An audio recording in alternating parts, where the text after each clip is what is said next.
আমি আসলে কখনো আমার পেটদের সেটা যতই যা হোক না কেন এরকম আনসাপোর্টিভ ফ্যামিলি হলে আমি সেখানে প্রথমত বিয়েই করব না। আমার কাছে এটা অনেক স্পেশাল, কারণ অনেক কিছুই প্রথম আছে এখানে। অমিতাভ ভাই আর মুশফিকা ভাবির এটা প্রথম ফিকশন, আমার আর পলাশ ভাইয়ের এটা প্রথম ফিকশন। আবার যদি বলি যে আমার সাথে বঙ্গর এটা প্রথম কাজ। সো এটা আমার কাছে এটা অনেক স্পেশাল, কারণ অনেক কিছুই প্রথম আছে এখানে। সো আমার খুবই ভালো লাগছে এমন একটা কাজের সাথে আসলে যুক্ত হতে পেরে, কারণ আমি নিজে আসলে একজন পেট লাভার, আমার 3টা এরকম বিড়াল আছে।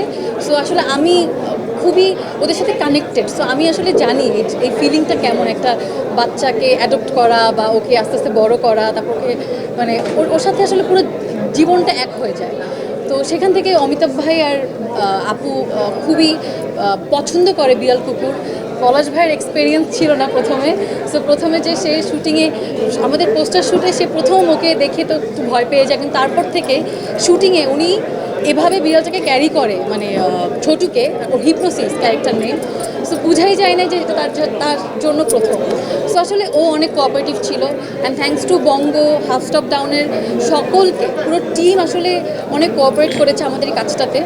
আর হ্যাঁ, আমার জন্য খুব বেশি কষ্ট হয় নাই বিড়ালটা ম্যানেজ করতে, কিন্তু আমার জন্য অনেক কষ্ট হয়েছে যখন আমি তাকে দিয়ে দেই। সো আমি মনে হয় পার্সোনালি কখনো আমার জীবনে আমি কখনো আমার সন্তানদের দিতে পারবো না। সন্তান বলতে মানে বায়োলজিক্যাল সন্তান তো আছেই, বাট আমি বলছি আমার বিড়াল কুকুর বা পেটদের কথা বলছি। সো আমি আসলে কখনো আমার পেটদের সেটা যতই যা হোক না কেন এরকম আনসাপোর্টিভ ফ্যামিলি হলে আমি সেখানে প্রথমত বিয়েই করব না, কারণ আমার সন্তানকে যে অ্যাকসেপ্ট করবে সে আমাকে অ্যাকসেপ্ট করবে।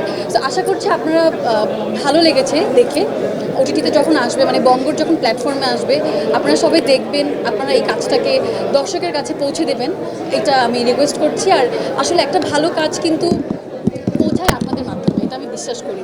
আর দর্শক তো আছেই, আর এই তো আপনাদের এই সাহায্যটুকু চাই, হেল্পটা চাই, এটা। Thank you so much.